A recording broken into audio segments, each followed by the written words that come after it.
Hi, this is Vinnie Favale. Welcome to the FSF Popcast, your home for the all-nerdy, no-dirty interviews with people in our sci-fi and pop culture world.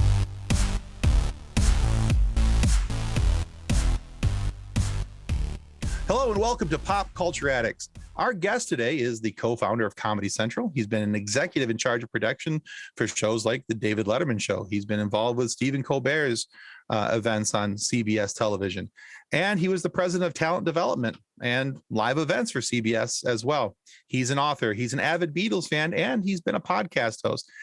Safe to say, Vinnie Favale has done a little bit of everything over his career. And he's here today on Pop Culture Addicts to talk about just those very everythings. Welcome to the show, Vinnie. Great to be here, guys. Thank you for joining us. We're excited. Boy, sometimes when we go, we look at people, we look at their IMDb list. I found so many articles about you. There's a lot of stuff in the world that has been written about Vinnie Favale. And I've come to the conclusion, you are a busy man, sir. You come to the conclusion that I wrote all those articles. Hey, if you did and you have that many pen names, more power to you, because then you were busier than I thought. One of the things I learned working with Letterman and Howard Stern, and like, press is key, like the more, the hopefully good press to promote something. And when I did my musical, I think a lot of it was generated from that. I was just like trying to get as much free publicity as possible to get the word out. Right.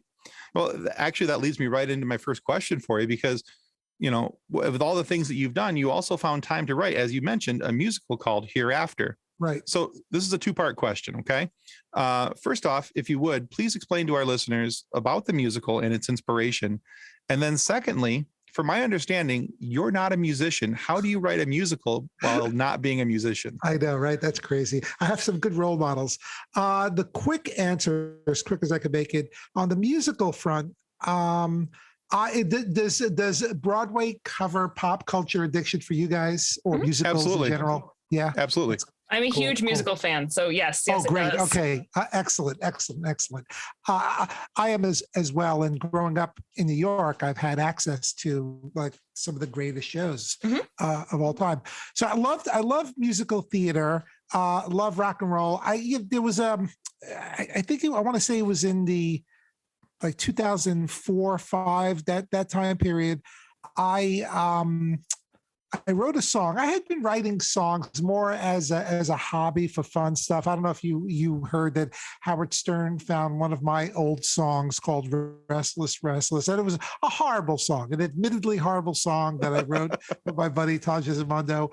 And I was hip to the fact that how bad it was. So I gave it to Howard, and he had this incredible contest where people like Robert Goulet and William Shatner, they would win $1,000. I don't know why those guys submitted versions to produce a version of my song that didn't sound horrible, right?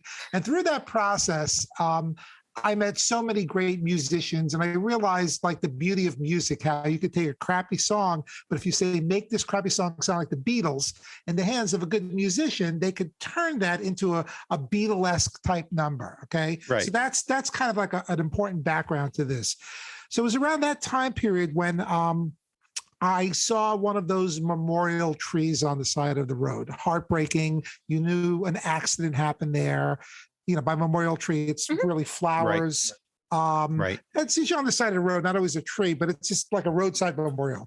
And I was in my neighborhood, and I read in the paper, oh boy, there was a teenage boy who died, 19, and it was really sad. I read the story, and I had my own loss growing up with loss of my brothers, one oldest and youngest, when I was in 15, 16. So I knew what that was like, and it moved me to write a song called 19, a wishful song, a song like, oh, wouldn't it be great if this boy who died, or anyone who died, could communicate to their loved ones, look, I can't give you the secrets of what happens when you die. You're not supposed to know that, but just go on with your life.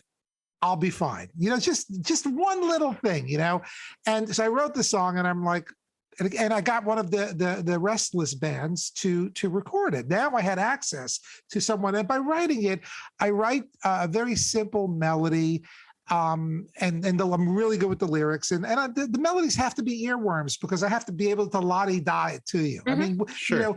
Even if you can't play an instrument, if you love the Beatles and you have a decent voice, you could sing the song that carries the melody. So, and by the way, that's how Mel Brooks wrote The Producers. I mean, Mel Brooks is a classic example of the guy who, first of all, his lyrics are brilliant because they're comedic, and he loves music, he knows music, and a guy like Mel Brooks can afford to have a great musical arranger, which ultimately I did when I did my musical. So long story short, I had the song, it came out great, and I'm like, well, what does a 50-something guy do with a rock and roll song about like a boy who died trying to talk to his mother, right? There's no world for that, And then musical theater, I was like, oh, wait a second. Oh my God. Like I saw Rent on Broadway, and I remember seeing it thinking, I am surrounded by the bridge and tunnel crowd. I don't say that pejoratively, but by mothers and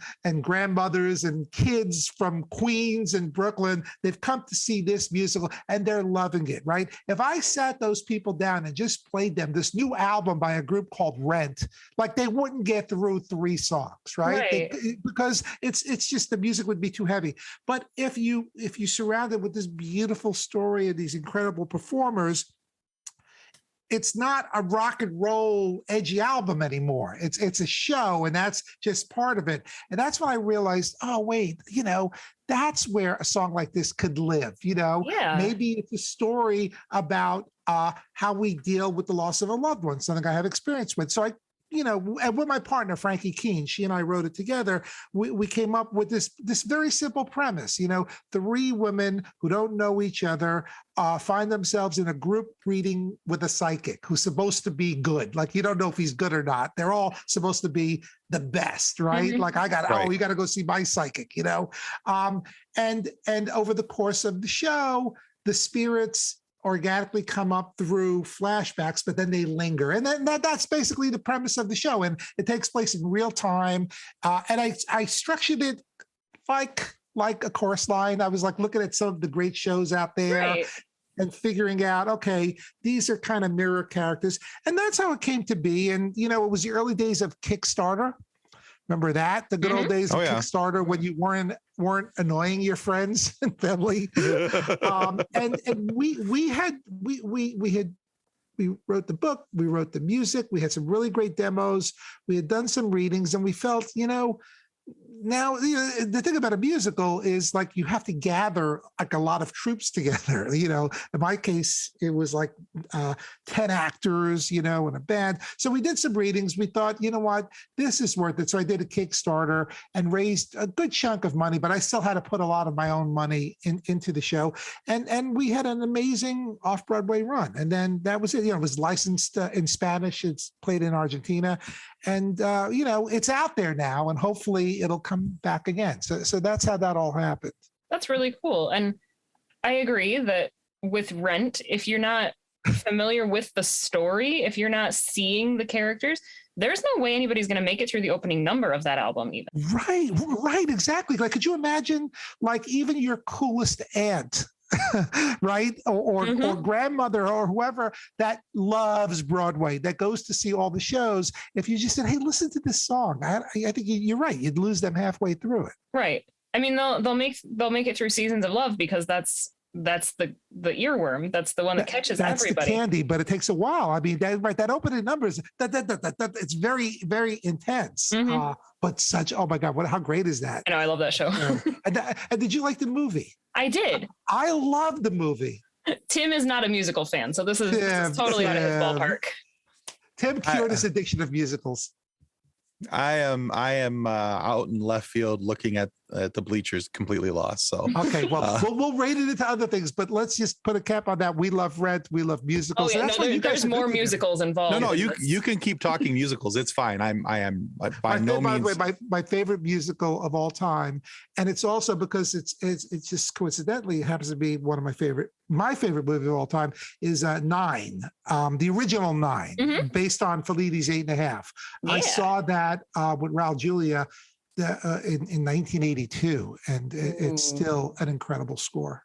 That's really cool. I mean, I I grew up in a musical theater family. My grandma was an opera singer. My parents met doing community theater. Nice. I did theater in high school, but my first musical experience was as a 5-year-old. I'm the youngest of 4, and my parents took us to Toronto, and we went and saw Phantom of the Opera.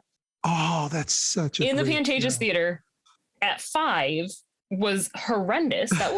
It was terrifying. But then when the motion picture came out in 2004 and I watched it again as a 12-year-old, and I'm like, wait a minute. I like this story. You retroactively fell in love with the show. Exactly. So, I've been to several musicals. My wife is a big fan of musicals. What have you seen? So I've seen Phantom. I actually enjoyed it. And the main theme of Phantom, the guitar work in that is just amazing. And so to me, I actually don't mind that song. That's it, like, when everybody asks me what's one song that people wouldn't expect you to like, I'm like, Phantom of the Opera. Here it is. Because most everybody who knows me knows that I am not a fan of musicals. I unapologetically hate Cats. Cats it's is a actually, rough show. It's not that. Yeah, it's not as bad as it should be as a musical. The movie, I can't speak to that. I haven't seen it. I didn't see the movie because I didn't feel like reinserting bamboo shoots under my fingernails. So the movie has its upsides. Like, I love that they sort of gave it a plot.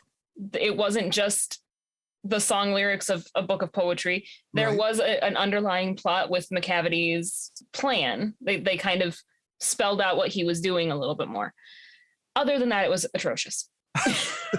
Yeah, see, I've gone to let's see, Miss Saigon, Les Mis. That was good. Basically, Les Mis is great. Les Mis is great.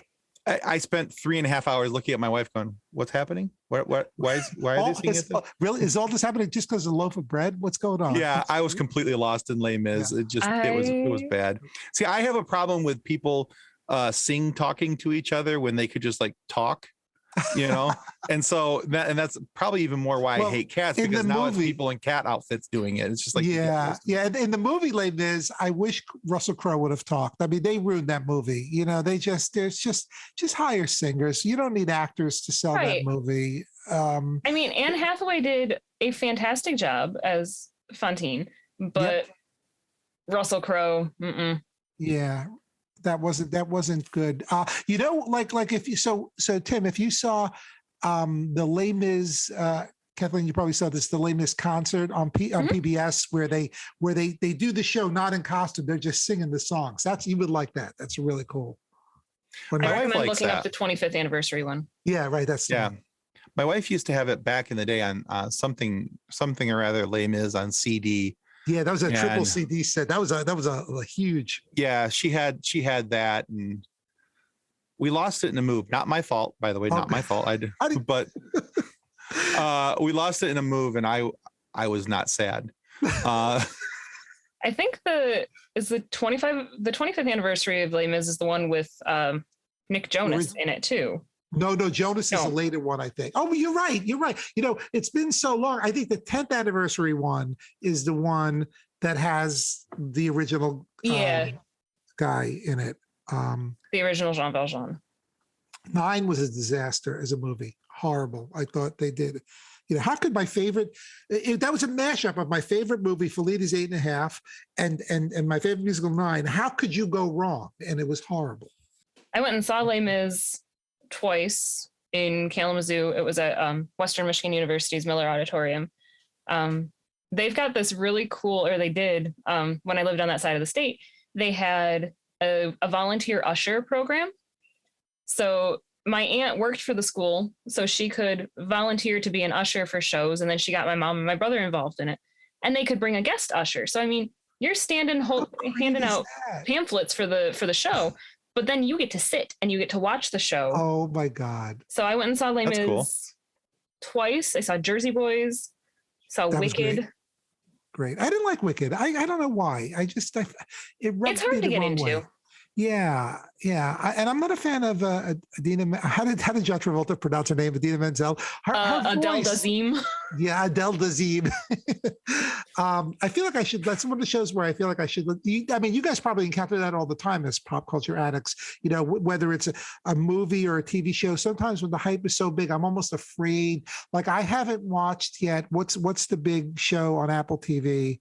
The soccer show. Ted Lasso. Yeah, I'm actually afraid to watch it. I know it's going to be great, but I'm afraid because I get that. Yeah, because I was before I started it. Yeah. So I'm like you. When something gets so hyped, yeah, I'm afraid that I'm going to go into it with too high of expectation, and that I'm and be horribly there's no way disappointed. that. Yeah, and there's zero way. There's no way that it could ever hit the mark, and that some way throughout this the time that I spent watching it or having the conversation and getting to the point of watching it, that I'm going to be then thusly horribly disappointed. And I'm always afraid of that. But I will say it's worth the watch. It really is. Also on Apple TV that's show. worth the watch is Schmigadoon. Yeah, see, that's another one that I'm just like, you know, I feel like that thing has been done before. Didn't ABC do something that was really cool, it seemed at the time, but then I lost interest in that. What was that one called? I don't remember. Musical. It was a musical thing too. But is it good? It's not over the top? Okay, so here's the thing. I actually liked it. Oh, I hate musicals and I like it. There's enough, it's a comedy, so there's enough comedy in it to offset it. And there's a couple of the songs where I had to go back and listen to the song again because I was laughing so hard the first time. Really?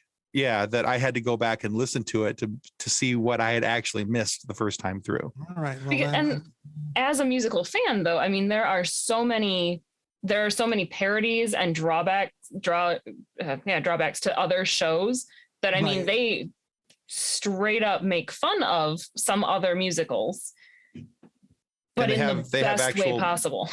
Actors from musicals, you know, in the show, people who can actually sing. Yeah, Kristen Chenoweth is in it. Right. Yeah. Yeah, So it's really. Yeah, I have to check. Actually, really well great done. Actors. Yeah. All right. Well, then I need to do that one. An entire musical number about corn pudding. Of all things.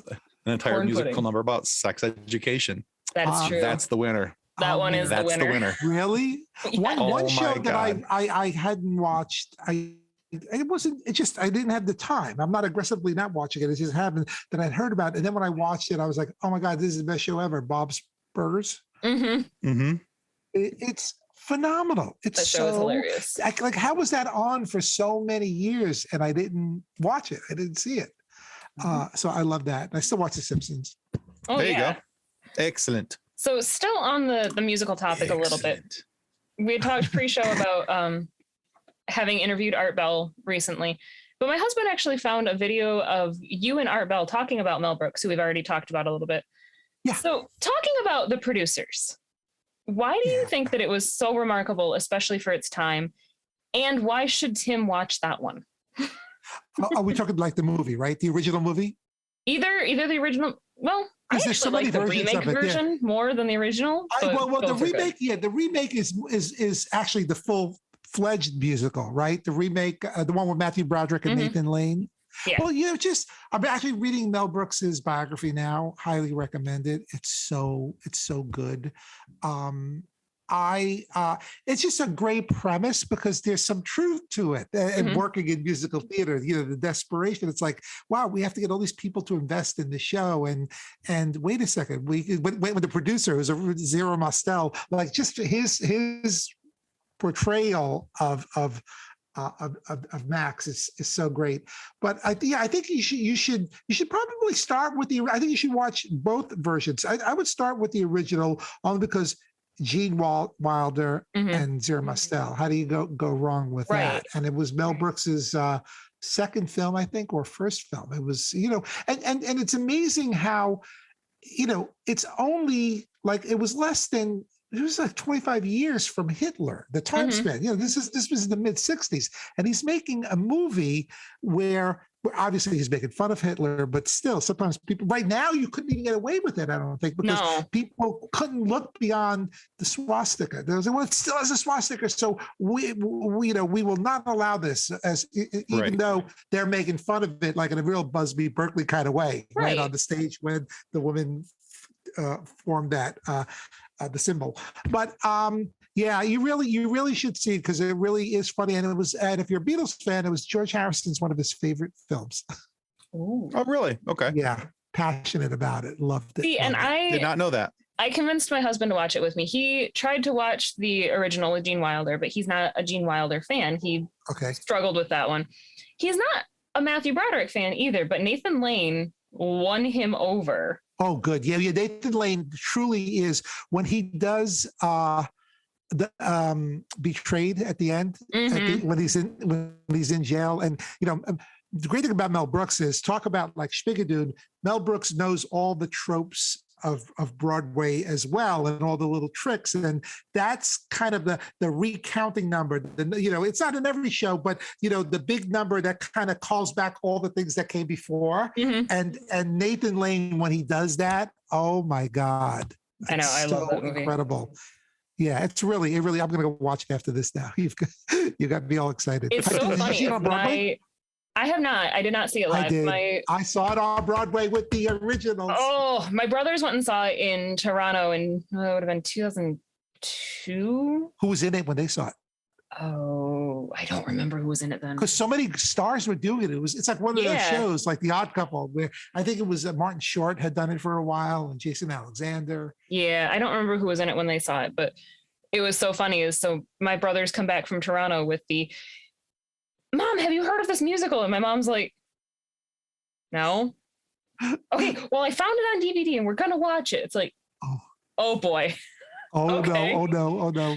And, advisory. Right? Yeah, like my brothers were in their 20s, and it was what on earth did you just have me watch? Like, my mom was both amused and appalled. That's great. Yeah, but it's become a family favorite and somehow gets quoted frequently and randomly sung throughout the house because that's the kind of family that we are. We do sing at each other, Tim. I don't understand why you think that's weird. At dinner. Right, they don't talk, they sing. Oh, hey, to each their own. I mean, I'll sing Beatles or Pearl Jam at you, but, I don't know about that. Yes, Beatles. So, all right. So, Vinnie, earlier we talked about how you spent 20 plus years at CBS overseeing, a lot of the happened on late night, whether it was Letterman or Colbert. But we also, in our research found that you did a lot of work with Howard Stern. You guested often on his show as well. Now, depending on who you talk to, Stern is either the savior of modern talk radio or the devil in the flesh. There doesn't seem to be a whole lot of middle ground when it comes to Howard. So what's something that you wish people knew or understood about Howard that you don't think most people do? Yeah, I wish they all had the benefit of seeing him off the air or knowing him off the air.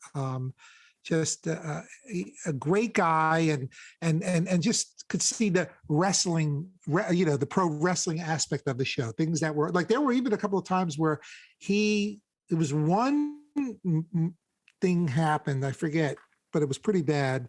And where I was accused, someone like Letterman allegedly had said something negative about Howard in a pre-tape thing, which wasn't true. It was like Sal called it in and lied to Howard, but got Howard angry, and Howard started yelling at me. Sure. When he was really mad at Dave, but he's yelling at me about Dave, you tell him this and that. And my wife was the days of the buzzer, the beeper, not even the phone. And it was vibrating. Are you okay? Okay. And he would break out into a smile during, he'd be like, yeah, right, angry. And then he'd smile at me like, okay. I knew he was turning it on. And then after the show, it was like, that was great. And I'm like, well, good for you. I'm still a little shaky here. But he's just, a very empathetic person, and from a just even a working point of view, comedians are not very generous. They want the laugh themselves. They don't want to share. They don't want anyone else to get the bigger laugh than them. Howard was the opposite of that. Like we would be in the weekly production meetings, and it was such a joy that Howard would get a kick out of anyone, whether it was an intern or, Jackie making a really good observation or joke in the meeting, and it would crack Howard up. And it was wonderful. It was just wonderful. And he would share that on the air, which I thought was great. And he's a great, the other thing is I wish people could have listened to him when he was on regular terrestrial radio, K-Rock, right. Specifically, or whatever market carried him, because that's a high wire act. This is like a morning disc jockey, right? Wasn't even really talk. It's talk radio, but what is talk radio? To me, talk radio is maybe a throwback to the 50s and 60s when that's all they did on AM. Howard was on a rock and roll station, right? And right. He's a morning talk show host who never told you the time, the weather, or the traffic, like all those things that are staples. He right. never gave you any of that, didn't play any music, was the number one, and was the number one show in the country, in the markets that he was in. It was incredible. Yeah, I've always been amazed by his ability from the outside looking in, amazed at his ability to hold that standard, even though he didn't do the things that you just mentioned. Right. Because when you think about morning radio, you think about, it's 8:15 after the hour today. Don't take I-75 south. Yeah, that's going to be a little blocked up for you. Yeah, even the guys who play music, they get all those things in. Exactly. Yeah, I think because when I think about Howard doing morning shows and weather and all that kind of stuff, my mind instantly goes to the movie Private Parts, where he's got the guy up and he's doing the sound effects of the guy in the chopper. Yeah. And I think about that every time, and that was the only time he ever did anything that was traffic weather like related was that. That was forced on him. That was when he was on NBC. That was the big NBC. Yeah, they had the big chopper. The big the helicopter. That every station had their own chopper. It was a big deal. Yeah, excellent. With Howard Stern, though, you're credited for putting him on television to compete with Saturday Night Live. Yeah, I know that was such a crazy time. So CBS was founded by William Paley. Mm-hmm. And then there was this period of time when Westinghouse owned CBS, and then they spun it off. When I was there was a merger with Infinity, this radio company that Howard Station was on. Mel Karmazin ran it, merged with CBS, and suddenly, I'm like, oh my God, Howard Stern and I work for the same company. That's crazy. And Mel Karmazin, who Howard always talked about, he was the general manager of K-Rock, but he was the guy who ran Infinity, was now becoming one of the top guys of CBS. And I'm like, this is crazy, So I remember seeing Mel, introducing myself at CBS Black Rock, the big headquarters, a famous building, and going, hey, Mel, Vinnie Favale, good to meet you. I've had a late night, big Howard Stern fan. And we got to do something together. That was just something I was saying, I was completely forgetting that I was the head of late night, and that someone else might get the impression that I actually had the ability to deliver on putting Howard Stern on the air. My boss, Leslie Moonves, was the one who had obviously the authority for that. So Mel goes, oh, so nice to meet you. Great. Well, let's have a meeting with Howard. I'm like, what? I was like, oh my God. So let me clear this with my boss, who was great. Leslie was like, no, do it. Let's figure it out. And we met with Howard, and it was amazing. And, Howard he had done the Channel 9 show. That's what people call it. It was a local 11:30 show just in New York, but it was a super station. So with the early days of cable, it was carried throughout the country. Mm-hmm. And it was a great show, extremely low budget. And Howard worked really hard on that. And he said, look, he was doing the E show, which is really just cameras in the radio station, right? So like, well, what's this Saturday show going to be? And we realized my boss at the time, Mitch Semmel, the guy, he and I were the ones who were figuring it out, meeting with Howard. We were like, well, Howard really doesn't want to do anything new or different. So essentially we had to do kind of a version of the E show. Right. And I'm like, oh God, we're going to get killed. Like, what are we, like, how are we going to pull this off? Right. Because people were thinking Howard Stern's going up against Saturday Night Live, you know, and it wasn't going to be a network show, but it was almost going to be a network show because it was a syndicated show and all the CBS stations were going to carry it in pattern at 11:30. So I remember we had this big press conference with Eric the Midget was there in a bunny suit, and a girl named Tiffany in a bikini was there because it was now the Tiffany Network stood for a stripper at Scores and not the Tiffany you think William Kelly meant. And it was crazy. But I remember one of the things that bonded Howard and I, there were a lot of things. We hit it off. And I remember sitting with Howard and we were trying to figure out like he was hip to the fact that we were going to get beat up because we weren't doing anything radically different from the E show. We figured out a way to kind of make it special. We would shoot meetings. It became a little bit more like the Larry David show. But I remember I said, Howard, we should call the TV show, let's just call it the Howard Stern Radio Show. This way we can't, we're being just really honest. I love that.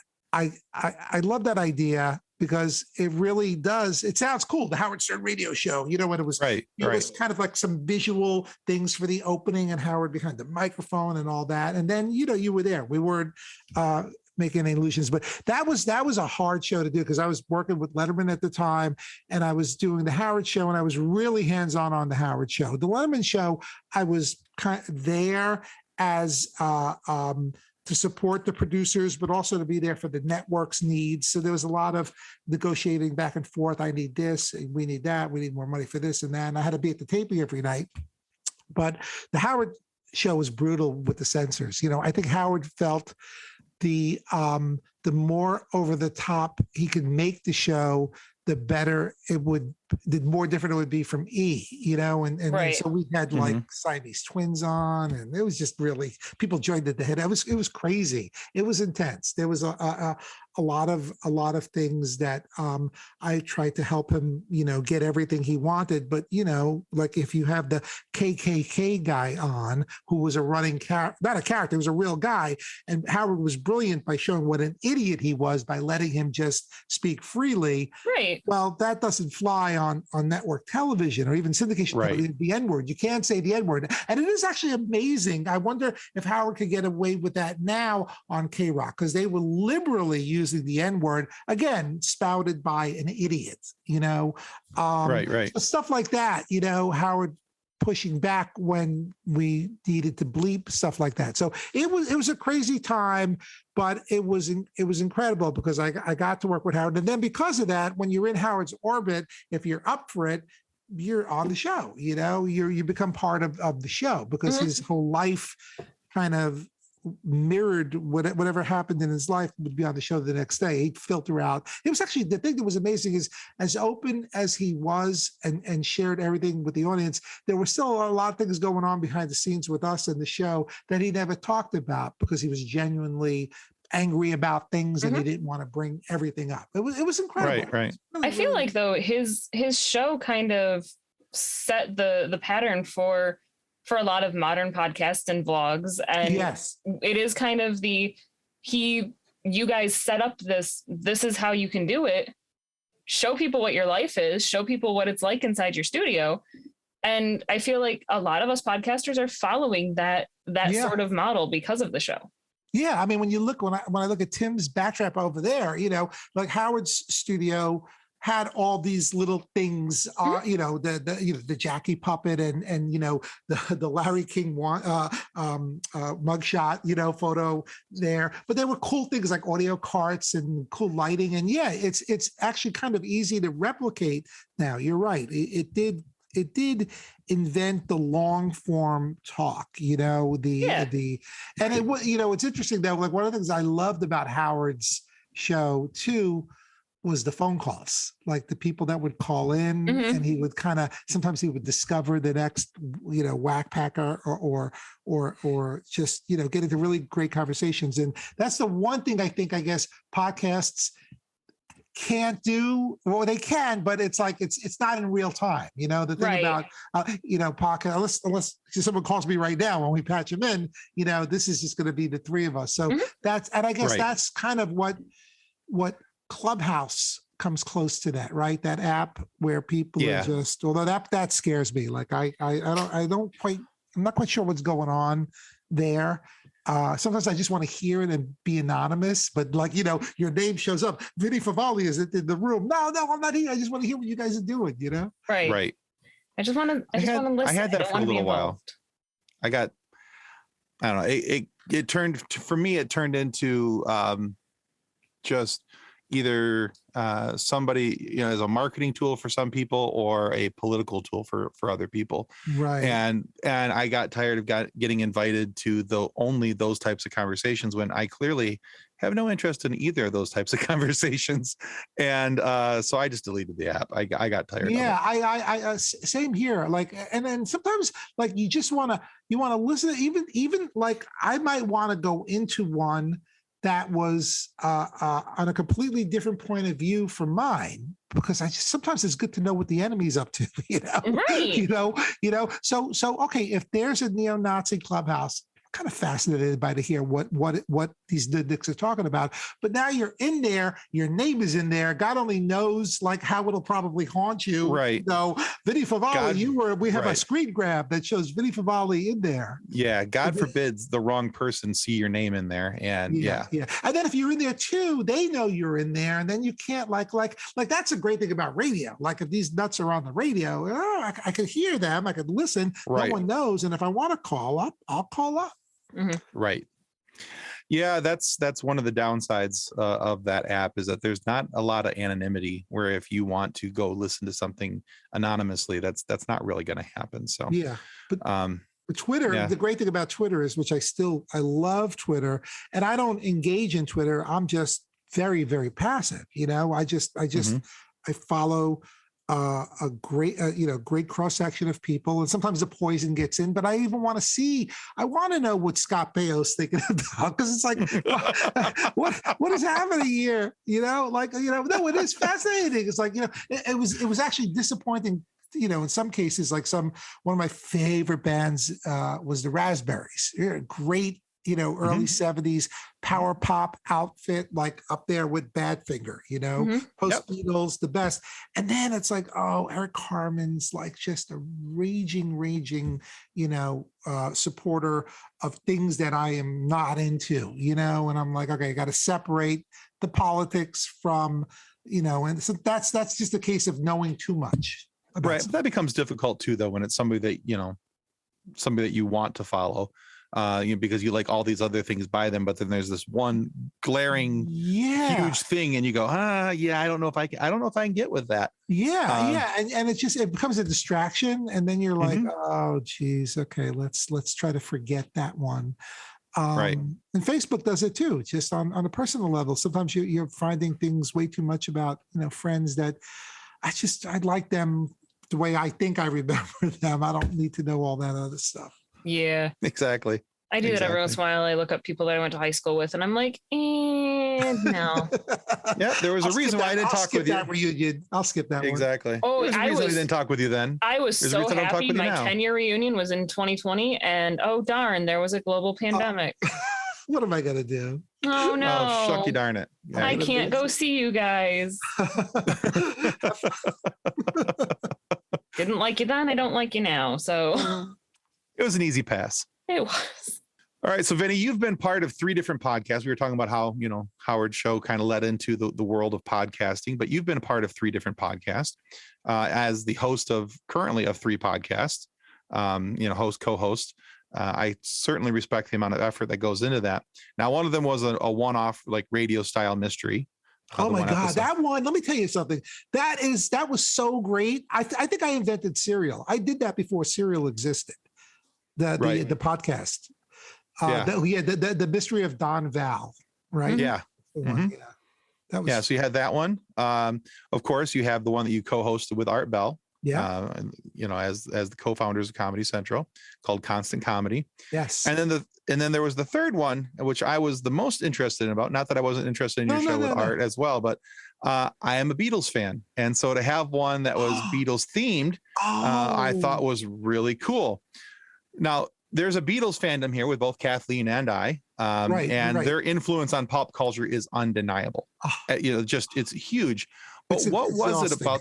Yeah, exactly. Right. But what was it about their music that made you want to deep dive into their library of songs and do a show dedicated to their music and their influence on pop culture? Yeah, well, the one that you're referring to, it's funny because everybody, I currently listen to, I think, 15 different Beatles podcasts. There's so many. Something About the Beatles is a great one. Mm-hmm. So there's more than enough out there. And this one, actually, I did this. The one that we're talking about is called Beatlesque, right? There it is. Right? Yeah. Meet the Beatlesque, right?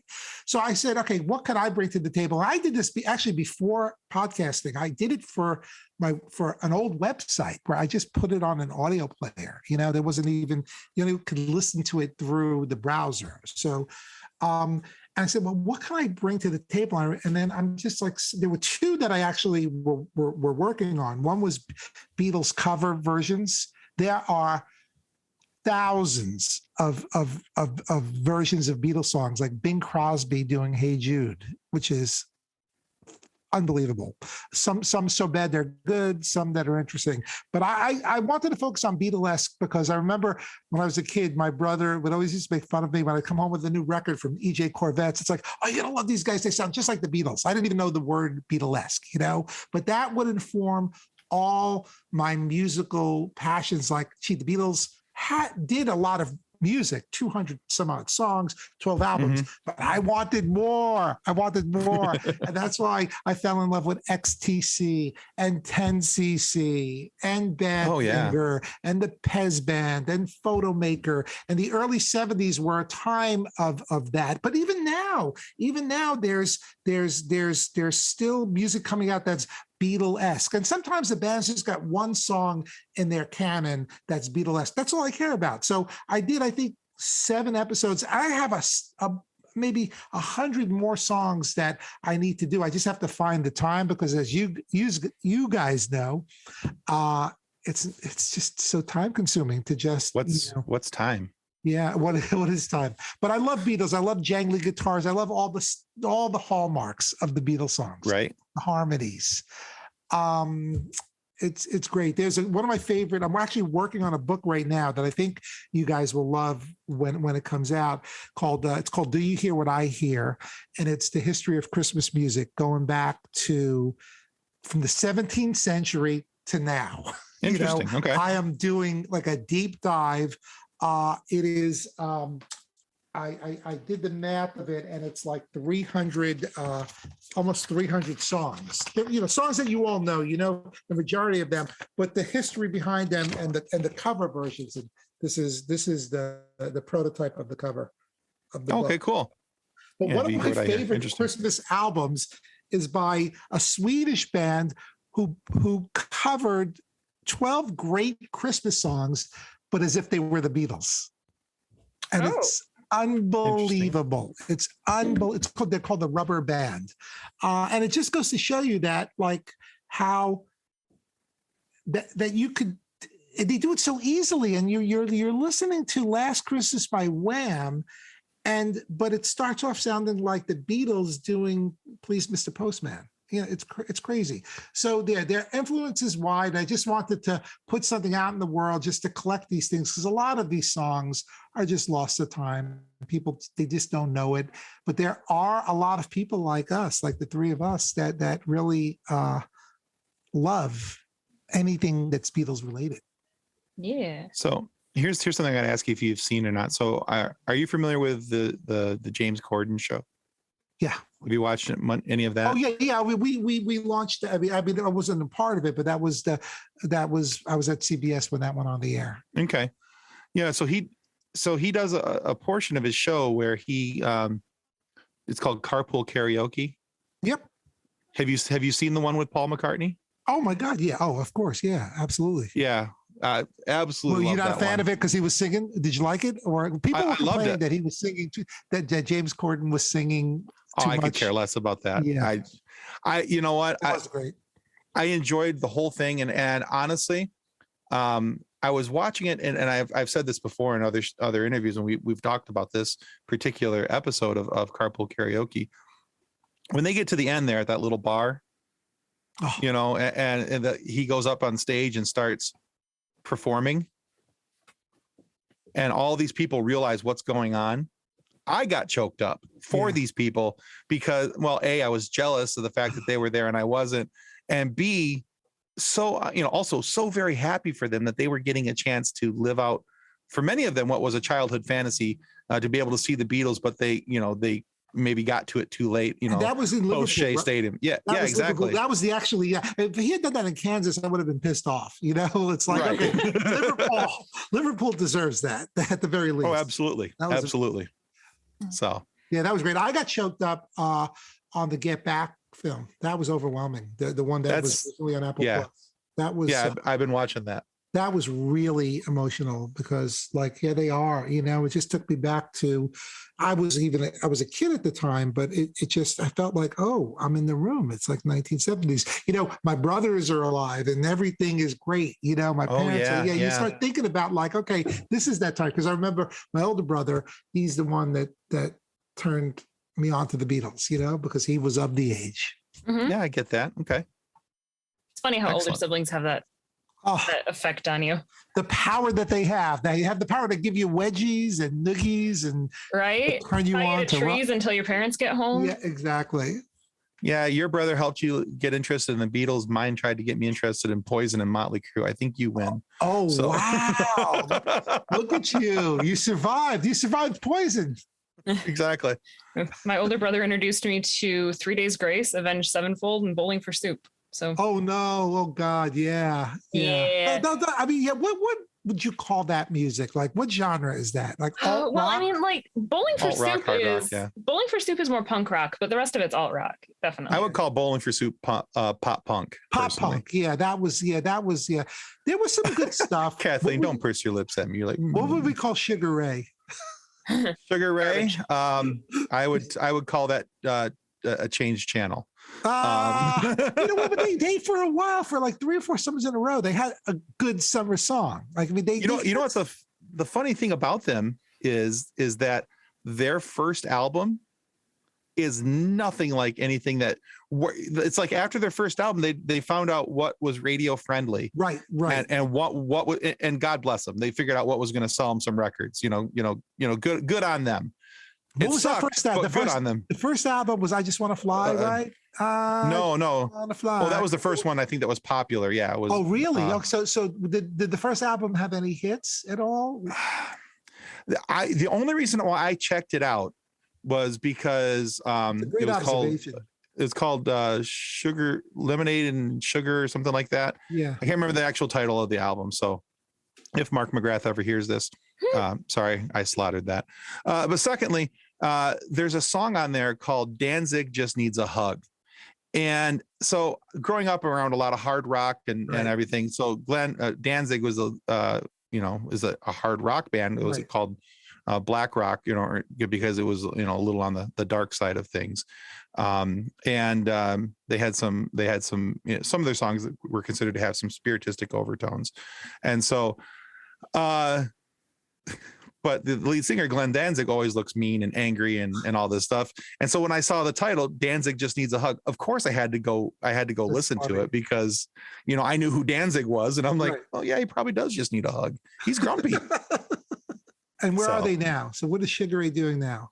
Actually, I think Mark McGrath is also he's doing something on he's hosts a radio show on Sirius. Yeah, and then he was doing some TV. You know whose first album I loved? Smash Mouth. Mm-hmm. I thought Walking on the Sun was such a great song, and then but then I don't know what I mean. Look, they had a lot of hits, but I don't know how to I like classifying things. Yeah, that's why I love the 60s and the 70s. This is disco, this is metal, this is punk now. Oh, this is new wave. I get all that. Now I don't know what any of this is. I lost track of the 90s, I think. Meh. Everybody lost track of stuff in the 90s. It's okay. I'm still tracking stuff from the 90s. So we're good. I was okay until somebody said 40 years ago the other day. And I'm like, oh yeah, 40 years ago. That was 1982. Yeah. I saw a TikTok the other day. They're like, respectfully, if you were born in the 1900s, I'm like, you need to shut your dirty mouth. Oh my God.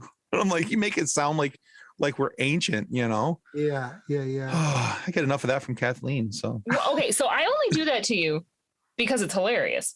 But yesterday we got one of those stupid robocalls, and I answered it, and it was one of my agents will call you in the next 48 hours to give you information about your end life insurance and your final benefits and expenses. And I'm like, okay, so I know that turning 30 is scary, but I didn't think I needed final expenses insurance.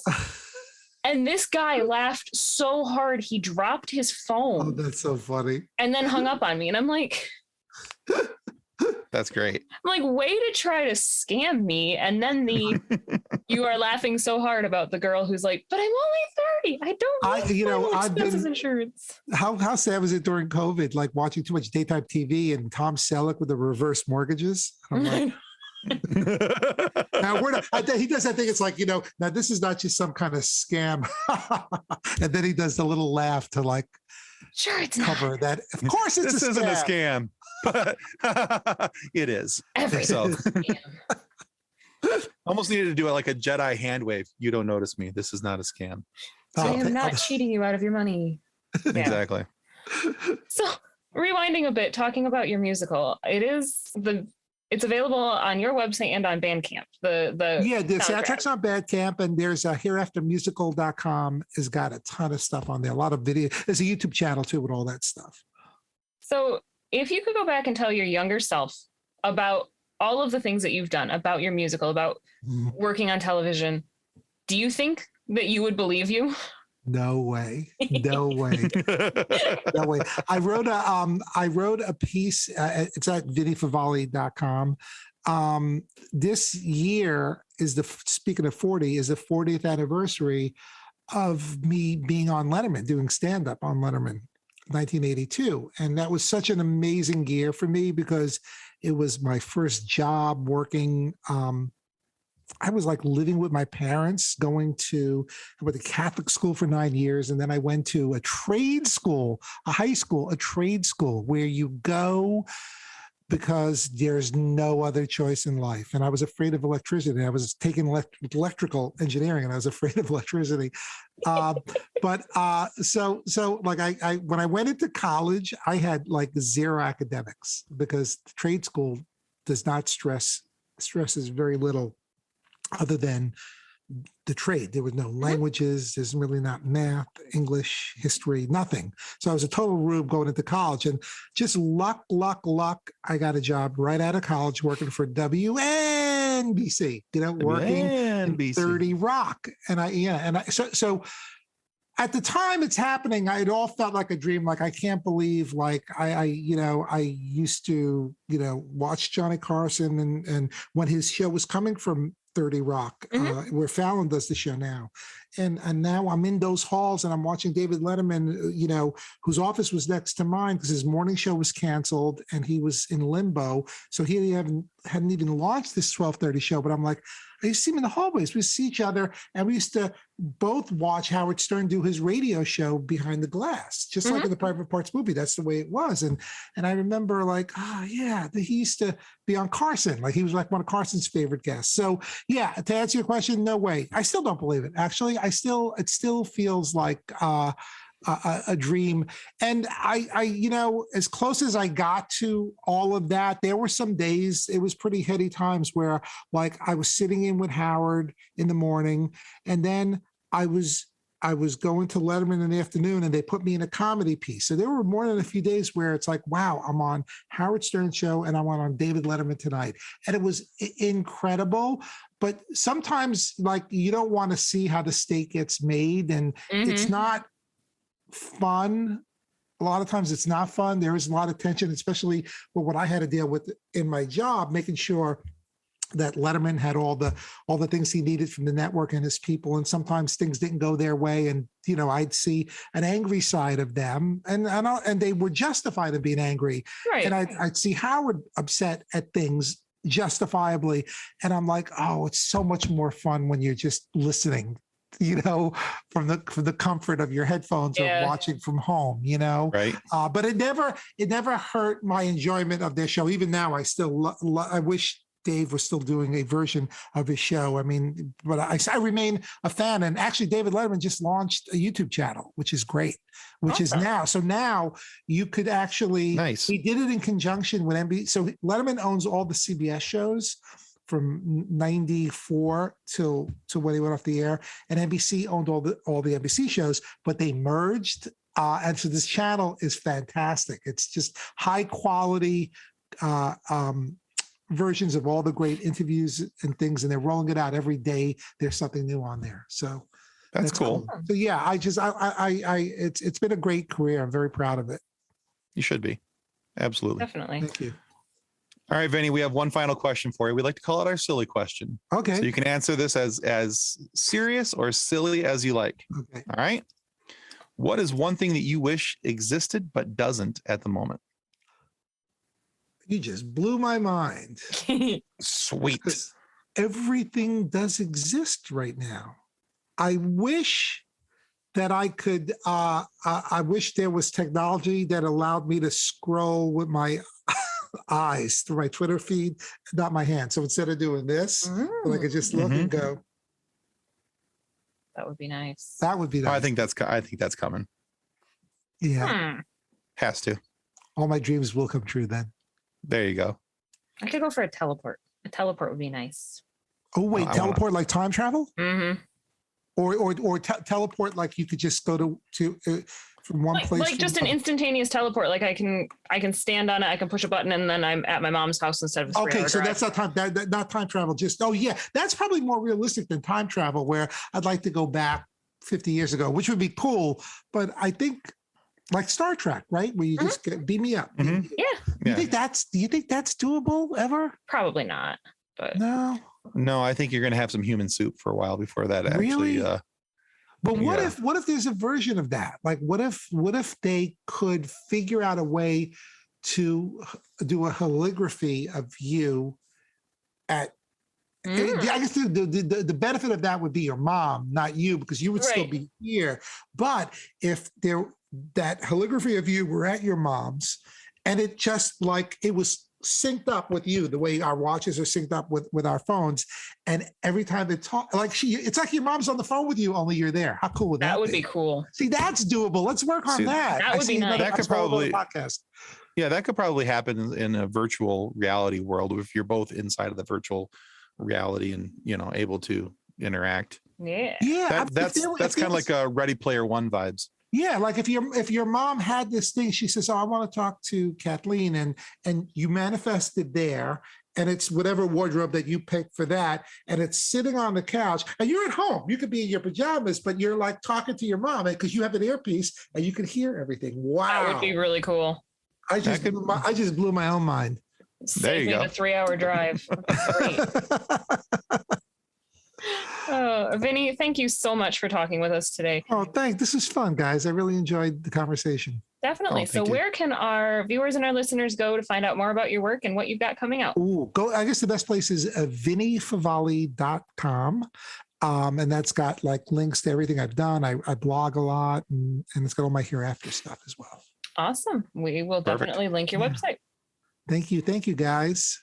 All right. I want to remind everybody that subscribing is the single most important thing that you can do to ensure that we get more amazing guests, like, of course, Vinnie Favale here today, have these conversations with, and get more funny moments for you guys to be able to listen to. So please subscribe. It helps us more than we can ever really tell you.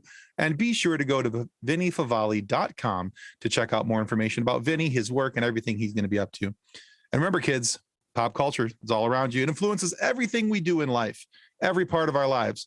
So be sure to come back here next week. We'll have your next fix waiting right here for you on Pop Culture Addicts. Thanks again, Vinnie. Bye-bye, guys. Take care. That was fun. Bye. Thank you. Thank you. On behalf of the rest of the hosts of the FSF Popcast, we want to thank you for listening to this episode. If you'd like to be a guest on a future episode, please contact us by means of Twitter or Instagram using the handle @FSFPopcast, or go to www.fsfpopcast.com and click on the Contact Me link. Thanks again, and hope you enjoyed the episode.